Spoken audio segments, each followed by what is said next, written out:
Look at that.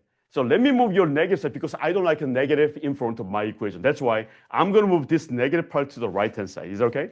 Then this can be written by x cosine squared y, of y dx equal to e to the x sine 2y dy. Is that okay?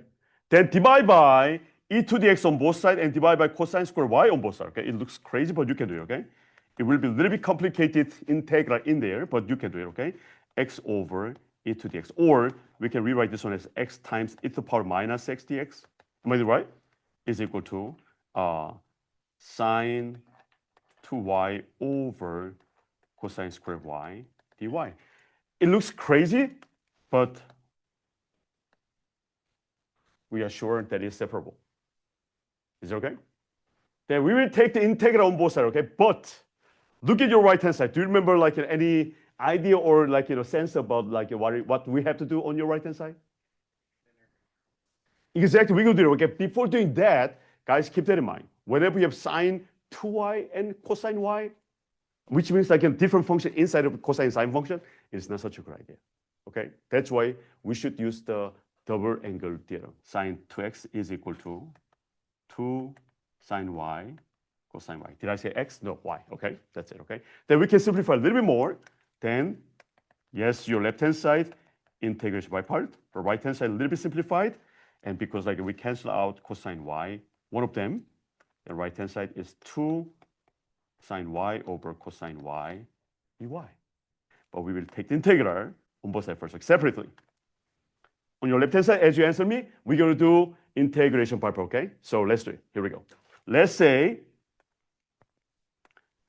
u function is x and dv is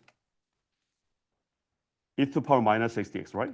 Then du is dx, and my v is negative e to the power.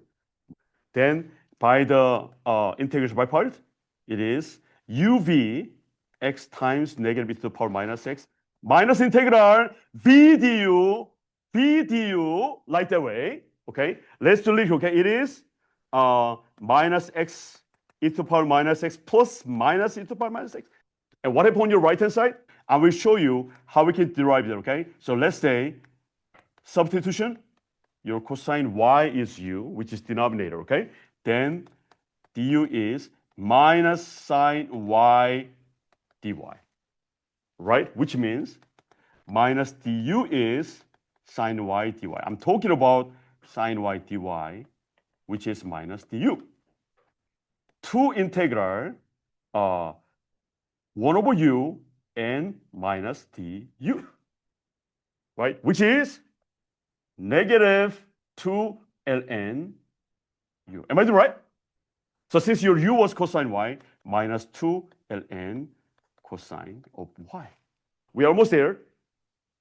So when you combine all these things, then we have minus x e to the power minus x minus e to the power minus x on my left-hand side, and is equal to negative 2 ln of absolute value of cosine y. And don't forget, combined constant c. Since y of 0 equals 0, and plug in 0 into x and y, both of them, then minus 0 times e to the power 0 minus e to the power 0, negative 2. Okay? The left-hand side, 0 is 0, but we still have negative e to the power 0, which is negative 1. We know cosine 0 equal to 1. And what is ln 1? Thank you. Then your c is negative 1. Am I doing right? Therefore, final solution is here. Therefore, minus x e to the power minus x minus e to the power minus x equal to minus 2 ln cosine y and minus 1. That is your final solution.